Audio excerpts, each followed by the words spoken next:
Now, one of my passions is social affairs. That's what I did when I was a journalist at the BBC, and working with the charity and voluntary sector in Northern Ireland to help train their spokespeople and indeed their ambassadors to speak to the cameras is something that I love to do.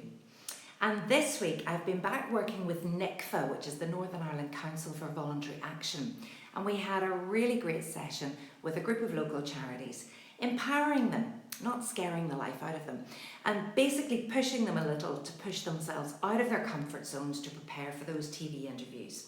We looked at how you can deliver key messages around campaigns whilst learning to cope with those nerves and with those curveball questions. You see, nobody really loves doing TV interviews. They just look like they do. And you have way more control than you think you have. So here's a tip. Instead of fearing the questions, do a question audit before doing an interview to work out what the likely questions are going to be. They're really obvious. They're the who, what, why, where, when, how much, who's to blame, and what's your call to action. Perhaps there's an elephant in the room and you might want to think about that too. But be clear with what you want to achieve. This is not a job interview. This is not a police station or a court of law. This is an opportunity for you to say what you need to say. So you don't necessarily have to answer a specific question if you don't know. Instead, steer the interview where you want it to go to what you do know.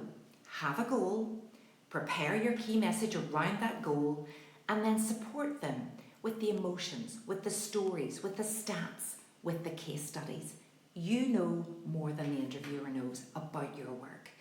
And for every charity, it's their ambassadors, it's their case studies that provide the stories that the media really want to hear. Not just the media, the listeners and the viewers. The stories, if you like, help the campaigns really engage. And just to give you an example of that, last week I had the absolute privilege to host the CO3 Leadership Awards. They're like the Oscars of the charity sector in Northern Ireland. And the keynote speaker was incredible. A PSNI officer called Clodagh Dunlop. You might have heard of Clodagh.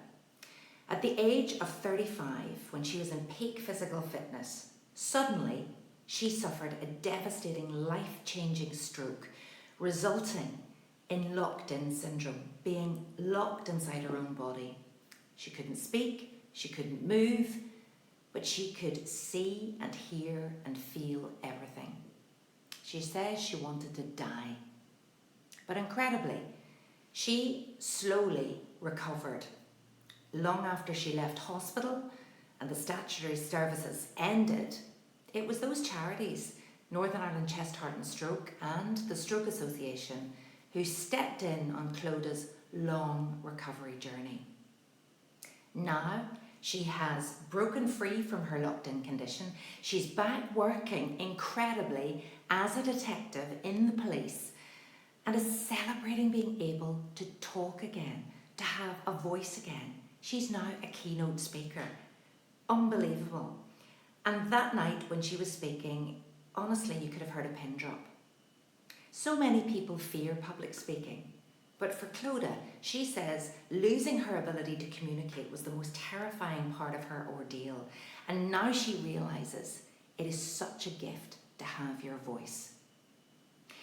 So if you feel the fear, like so many, when it comes to public speaking or doing an interview with the media, perhaps think of Clodagh Dunlop and what it would be like not to have a voice. As someone said to me in the audience when she got a standing ovation for at least 2 minutes, when we're doubting our own ability, just think, what would Clodagh do? Because on the other side of fear comes huge opportunities to make a difference.